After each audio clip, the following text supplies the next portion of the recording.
Hey everyone, I hope you are all having a wonderful day. Today is day 4 of our 5-day drawing series, and we have been exploring front-facing faces and side faces, the side profiles, and basically mapping out the features and where they go. But today we are going to step back from all of that because the goal has never been to draw the perfect face or have perfect proportions. It has always been about exploring, drawing faces, and discovering your own unique style. So today we are going to jump into drawing faces like Picasso, and I hope you join me. Before we jump in, we're going to look at a book with some of the artwork of Picasso's. This is another book that I got at a secondhand bookstore, and I got it mainly because of all the photos of his artwork. A lot of times when I'm looking for art books, I look for art books that have a lot of photos, colored photos of artworks by the artist, rather than just the biography or history of the artist. It's super hard to find. These are the faces that I'm talking about. Nothing here is perfect. The lips are small. The nose is a triangle. The eyes don't look, these eyes don't match what, if someone was drawing this, people would tell them that this was wrong, that he wasn't doing it right. And that's what we're diving into in this series, is drawing faces your own way and not the way that everybody, hopefully you can see this, not the way that everybody thinks you should.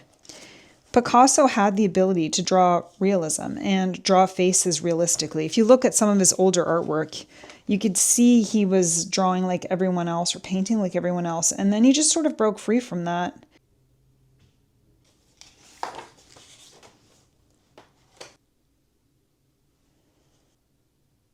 I do want to mention this is challenging. So we are going to just enjoy ourselves and not worry about perfection, even when it comes to trying to draw like Picasso, because even though it looks childish and strange, it is equally challenging to draw like Picasso. So one of the things I do want to go over is the fact that he draws the cubism is where you draw all the different angles at the same time. And so he would draw something like an oval, like that egg shape, and the neck. But one side of the face is looking this way, and one side of the face is front facing. So we would draw an eye that looks like it's facing that way, right? A profile, right? With the eyebrow and the nose coming out. He did like drastic angles for the nose, but then he would draw the lips, kind of like we did yesterday, and the chin. And so that would be the side face, the profile view. And then he would draw a front-facing face. So you're looking at two at the same time. And this one is supposed to be, this side, the left side is supposed to be looking forward, and the right side would be where she's looking to the left. And that was part of the charm of his artwork. You kind of sometimes wonder why those eyes look the way they do, or the lips look the way they look. Let's give that another try. One of my favorite paintings by Picasso is The Girl Before a Mirror. So we're going to try to draw her face, and she's looking in the mirror. We're only going to draw the face that's, the girl, the part that's looking in the mirror. Again, this is not about copying exactly, because he did like this triangle for her body. And again, he's got one side of the face looking like a profile.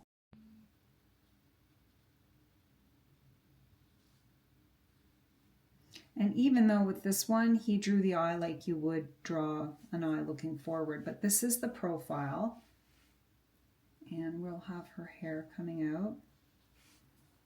And then the other side is sort of shadowed, but it's that front facing view. What I like what he did with this one is he did the lip. Hold on, he did a line coming from the lip.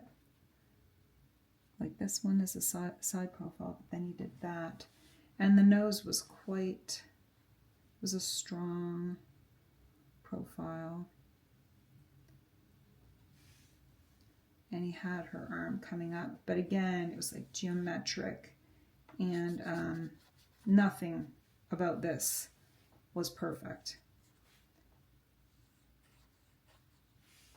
And so this is her looking in the mirror, and then she's got this sort of like thing like this.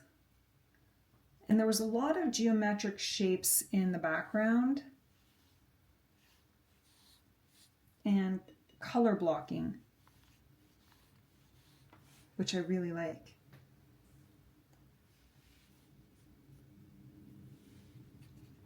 And so we are going to color this in and bring it to life.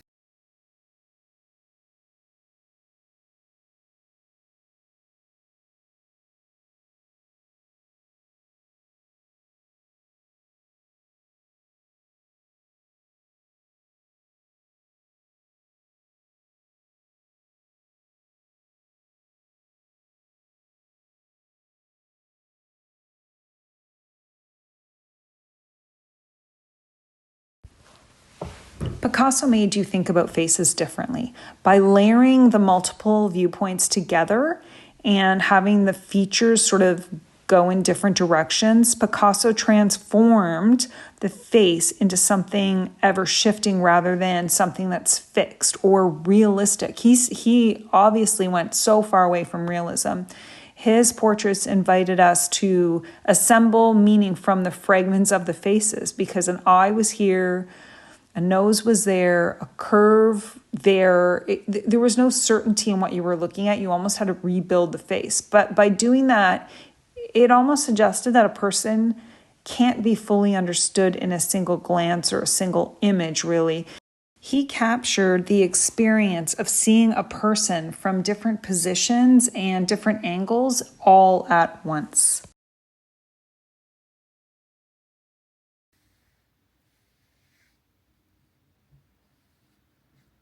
This last exercise is on simple face drawings using no shading, no details. You're keeping it as simple as you can possibly keep it, but also drawing the lines that indicate a face. And that was, I think, one of his simple face drawings basically showed you how far away he moved from realism, because he started out with realism when he was younger. His father was an art teacher, and he probably learned the way that a lot of people in the school system learned, even though he was considered a prodigy. He knew how to draw from probably, I think one of his first paintings was when he was 8 years old.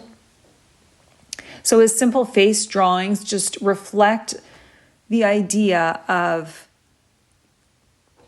freedom in drawing, stripping everything back to the bare minimum and discovering the freedom of drawing. And simplicity doesn't mean that it's a lack of skill either. It's a deeper level of understanding.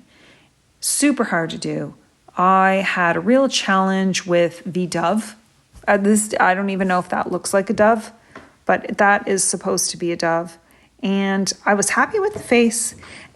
Not so happy with the dove. It looks more like a duck on her head, but that's okay. This was all about practice. I did draw the greenery around her head, which I'm just trying to make up for this sort of weird, wonky dove that's happening. But the key is not to give up.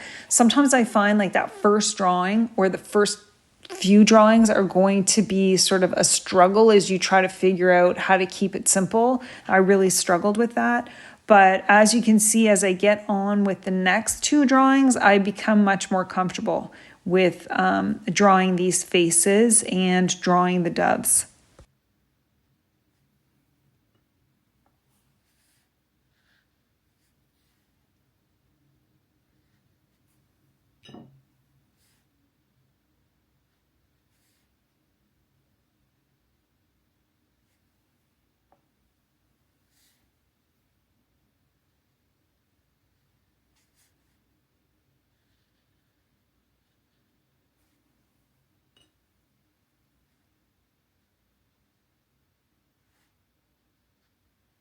I learned a few things doing this challenge of drawing like Picasso.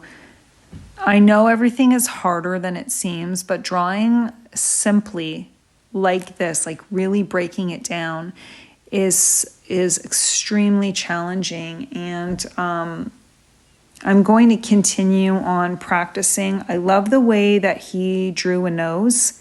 And if you know, like every different phase that he had, like the noses looked different.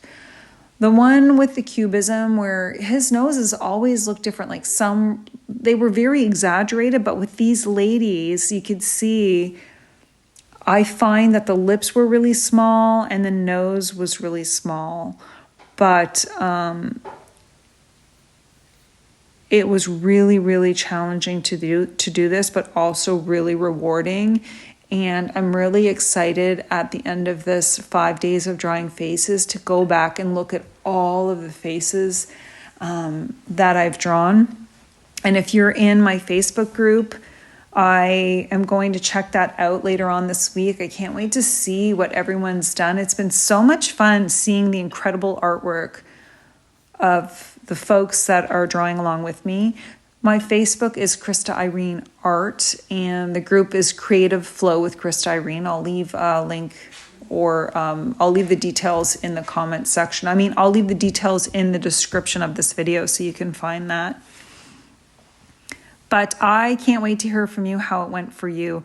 This is the third and final drawing, and by the time I hit this third one, I'm feeling pretty confident and pretty happy with how these faces turned out.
I hope you enjoyed this video on drawing like Picasso. I will say it was much more challenging than I anticipated, which is what usually happens when I come up with a project and decide I want to draw something. But the more I practiced, the more comfortable it became, and the more I do want to try these faces. That was a lot of fun. Not just trying the faces with like the way he did the side and front profiles together, but also these beautiful birds around the heads with the leaves. That was so much fun. And I like that he had bold pops of color, and he just did whatever he wanted and explored and had fun. So I hope you guys had fun. I'd love to hear from you how this activity went. I hope you all have a wonderful day and happy sketching.